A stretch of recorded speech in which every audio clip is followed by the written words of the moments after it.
Sebuah proyek besar bernilai triliunan rupiah yang seharusnya membawa kemajuan bagi masyarakat, kini justru menjadi sorotan tajam. Beberapa dokumen keuangan yang bocor menunjukkan adanya kejanggalan besar dalam aliran dana proyek tersebut. Angkanya tidak kecil, selisihnya mencapai ratusan miliar rupiah.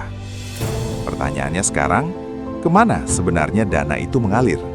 Dan siapa saja yang berada di balik skandal yang kini mulai terungkap ke publik? Jika kamu ingin mengetahui fakta lengkap dari kasus ini, tonton video ini sampai akhir. Kisah ini bermula ketika pemerintah mengumumkan sebuah proyek pembangunan besar yang bertujuan meningkatkan konektivitas antar wilayah di Indonesia. Proyek tersebut digadang-gadang sebagai salah satu program pembangunan paling ambisius dalam beberapa tahun terakhir. Anggaran yang disiapkan pun tidak sedikit. Nilainya mencapai puluhan triliun rupiah yang bersumber dari dana negara. Di awal pengumuman, masyarakat menyambut proyek tersebut dengan penuh harapan. Banyak pihak percaya proyek ini akan membuka lapangan pekerjaan baru dan mempercepat pertumbuhan ekonomi di berbagai daerah. Namun, beberapa bulan setelah proyek berjalan, sejumlah pihak mulai menemukan hal yang tidak biasa. Beberapa laporan pengadaan barang menunjukkan harga yang jauh lebih tinggi dibandingkan harga pasar. Selisihnya tidak kecil. Beberapa item bahkan tercatat memiliki harga hingga 2 atau 3 kali lipat dari harga normal.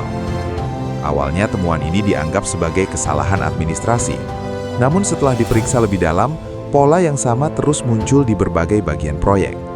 Seorang auditor internal yang memeriksa laporan keuangan proyek tersebut mulai merasa curiga. Ia menemukan bahwa beberapa kontrak proyek diberikan kepada perusahaan yang sama secara berulang. Lebih menariknya lagi, perusahaan-perusahaan tersebut ternyata memiliki keterkaitan satu sama lain. Beberapa memiliki alamat kantor yang sama. Beberapa lainnya memiliki pemilik saham yang masih berhubungan keluarga. Temuan ini kemudian dilaporkan kepada pihak yang berwenang. Sejak saat itu, penyelidikan resmi pun mulai dilakukan secara diam-diam. Tim penyelidik mulai mengumpulkan dokumen, memeriksa kontrak proyek, serta menelusuri aliran dana yang terkait dengan proyek tersebut. Semakin dalam penyelidikan dilakukan, semakin banyak fakta baru yang muncul. Beberapa transaksi mencurigakan mulai terdeteksi. Dana proyek yang seharusnya digunakan untuk pembelian material justru berpindah ke beberapa perusahaan lain yang tidak memiliki hubungan langsung dengan proyek tersebut. Dana tersebut kemudian ditarik kembali dalam bentuk transaksi lain yang sulit dilacak secara langsung. Metode seperti ini sering disebut sebagai skema pencucian uang yang dilakukan untuk menyamarkan asal dana. Namun untuk membuktikan hal tersebut tentu tidak mudah. Penyidik harus memastikan setiap transaksi memiliki bukti yang kuat sebelum dapat dijadikan dasar hukum. Dalam proses penyelidikan, tim juga menemukan bahwa beberapa keputusan penting dalam proyek tersebut dibuat secara tidak transparan. Beberapa kontrak proyek ditandatangani tanpa proses lelang yang terbuka. Padahal dalam proyek pemerintah, proses lelang merupakan salah satu mekanisme penting untuk memastikan transparansi dan persaingan yang sehat. Temuan-temuan ini akhirnya membuat kasus tersebut semakin mendapat perhatian dari berbagai pihak. Media mulai melaporkan adanya dugaan penyimpangan dalam proyek tersebut. Masyarakat pun mulai mempertanyakan bagaimana proyek sebesar itu bisa memiliki begitu banyak kejanggalan. Beberapa organisasi masyarakat sipil bahkan meminta agar penyelidikan dilakukan secara menyeluruh. Mereka menilai bahwa kasus ini bukan sekadar masalah administrasi, tetapi berpotensi menjadi salah satu skandal besar dalam pengelolaan dana negara. Sementara itu, pihak yang terlibat dalam proyek tersebut memberikan berbagai penjelasan. Beberapa menyatakan bahwa selisih harga terjadi karena faktor teknis dan biaya tambahan yang tidak terlihat secara langsung.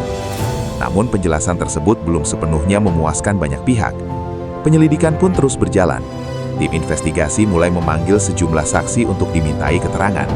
Mulai dari pejabat proyek, staf administrasi, hingga perwakilan perusahaan kontraktor. Setiap kesaksian memberikan potongan informasi baru yang semakin memperjelas gambaran besar kasus ini. Salah satu momen penting dalam penyelidikan terjadi ketika seorang saksi memberikan keterangan mengenai adanya pertemuan tertutup antara beberapa pihak sebelum proyek dimulai. Menurut kesaksian tersebut, beberapa keputusan proyek sebenarnya sudah ditentukan jauh sebelum proses resmi dilakukan. Jika informasi ini benar, maka hal tersebut menunjukkan bahwa proses pengadaan proyek mungkin telah diatur sejak awal. Namun sekali lagi semua dugaan ini masih harus dibuktikan melalui proses hukum yang berlaku. Kasus ini kini menjadi perhatian publik karena menyangkut penggunaan dana negara dalam jumlah yang sangat besar. Banyak masyarakat berharap agar penyelidikan dilakukan secara transparan dan adil. Karena pada akhirnya, dana negara adalah uang rakyat yang seharusnya digunakan untuk kesejahteraan bersama. Perkembangan kasus ini masih terus berlangsung. Beberapa pihak yang terlibat masih dalam proses pemeriksaan. Sementara itu, dokumen-dokumen penting terus dianalisis oleh tim investigasi. Publik kini menunggu bagaimana akhir dari kasus ini. Apakah dugaan penyimpangan dana benar-benar terjadi? Siapa saja yang bertanggung jawab jika hal tersebut terbukti?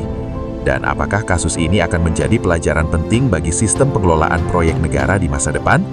Semua pertanyaan itu masih menunggu jawaban. Yang jelas, kasus ini kembali mengingatkan bahwa transparansi dan pengawasan sangat penting dalam setiap proyek yang menggunakan dana publik.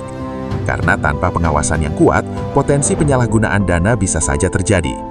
Kita akan terus mengikuti perkembangan kasus ini dan memberikan informasi terbaru jika ada fakta baru yang muncul.